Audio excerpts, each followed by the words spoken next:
Finding Santa. It was Linda's 10th Christmas. School was almost over for the year. The heat of summer was getting that intense shimmer that curled the leaves of the gums, and the local swimming pool was constantly crowded. Christmas cards with alien snowmen and reindeer decorated our lounge, while outside the vegetable garden shrivelled in the searing sunlight. Linda was always first home after school because her younger brother Stephen would hold back to have an extra play with his mates. I liked those few moments when she and I had private time together.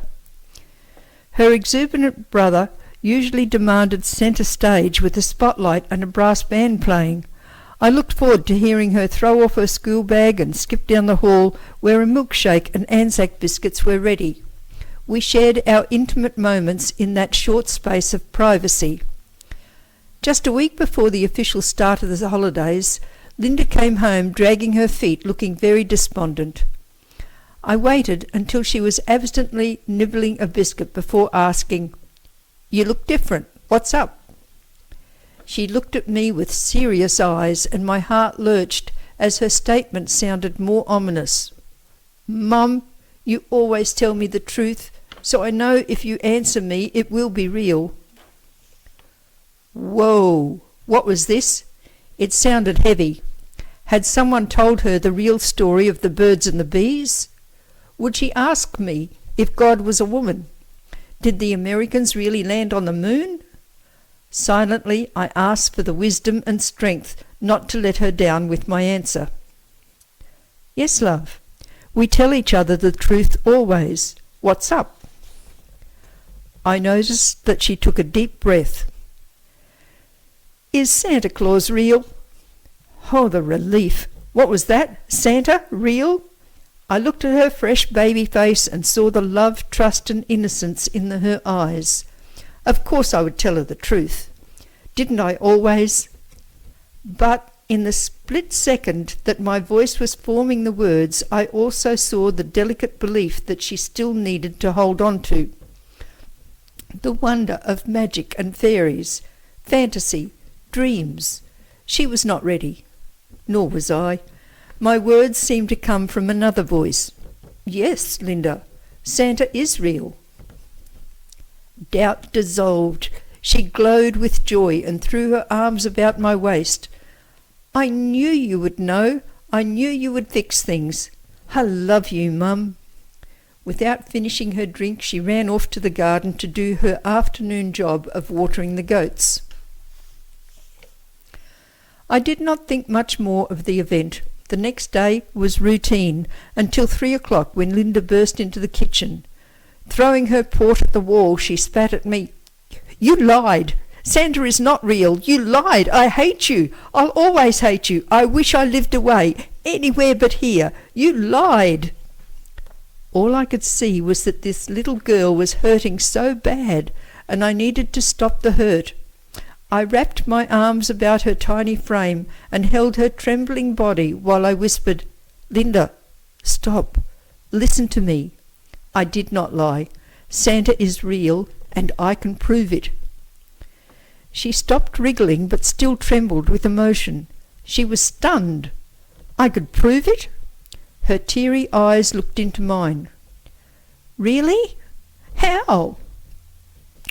"Not until Christmas. I can't do it till then, but I can prove it. You will have to wait. Can you do that?"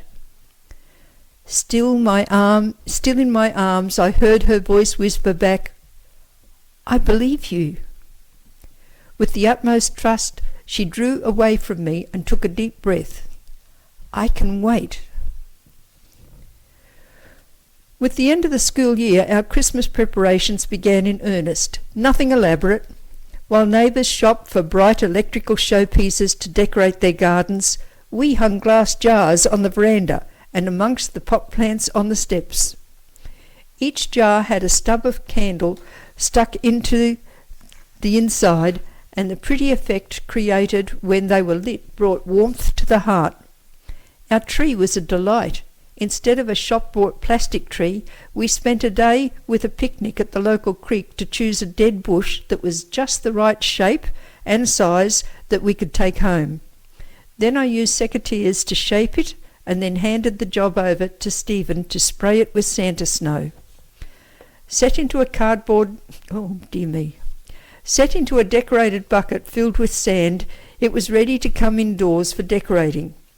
What excitement we found in remembered rituals, little things like secret wrapping of surprises hidden in cupboards.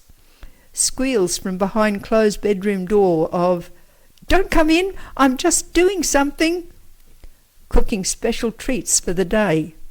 And through it all, a happiness that I had been reluctant to lose when Linda had forced me to face the big lie. We never spoke of it again in those days before Christmas Eve, but now and then our eyes would meet, and we knew that we had a secret that would be shared very soon.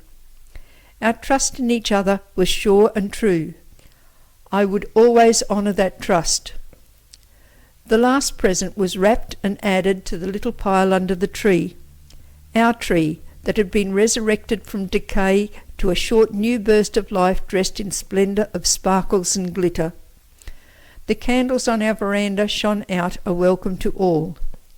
Our kitchen smelt of spices and sweets and mangoes. It was Christmas Eve, and we were filled with the joy read of in so many storybook tales. Our tradition was to enjoy a late supper, leaving Santa's share, put out the pillowcases ready for his visit, and to curl up together on the lounge to watch the Christmas shows on TV. It was strange to watch other people's interpretations of Christmas. American consumerism gone wild. It was as alien as watching African tribal rituals. Interesting, but not our style. While Tim Allen was sliding around in snow and giving out presents of exaggerated extravagance, Linda would sometimes catch my eye and smile secretly to me.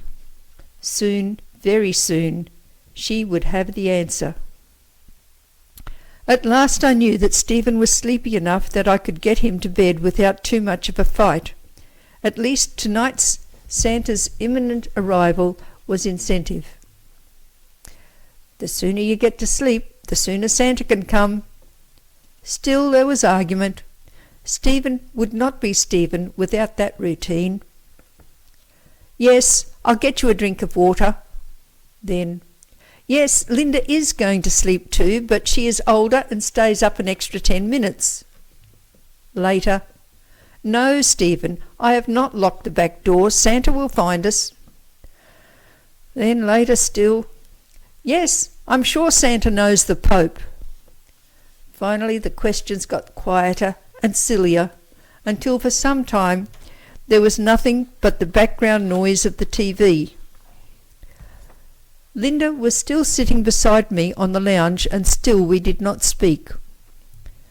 Once in an ad break she looked at me with the question in her eyes, but I merely winked and put my finger to my lips.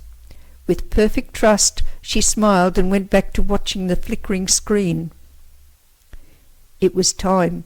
Linda was fighting off sleep and now ready for the big secret. Leaving the sound of the TV to mask our creeping feet, I motioned her to follow me to my room. Carefully, I pulled open my bottom drawer.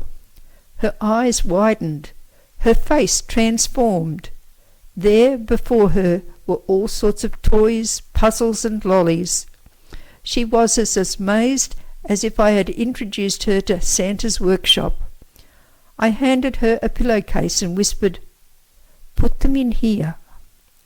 She knelt down and started pulling each item in carefully, with little gasps now and then when she handled something really exciting. She tried to keep wrapping paper from rustling in the quietness of the night. She fingered a wind-up dinosaur before adding it to the sack, and she turned over the plaster Paris mould to see better what it looked like out of its case. She smelt the peppermint sticks and chocolate and thought how Stephen liked those best. At last the drawer was empty and the case was full. "Now," I said, It is your job to put it on Stephen's bed and bring back the empty case without waking him up." Without a word she set off down the hall to his room. She looked so tiny in her long nightie and her glossy hair hanging down to her waist, carrying that lumpy case of toys. She stopped at his door and listened. Very carefully she sneaked forward. A floorboard creaked and she froze. Carefully she eased closer. With hammering heart and palms sweaty with effort, she slowly placed the presents at the foot of the bed. She began backing away and remembered the empty case. Forward again. Pick up the case. Back now. A little more. Suddenly it was over. She was out. With utmost joy she spoke with emotion brimming over. "He is real. He is really real." That's a wrap.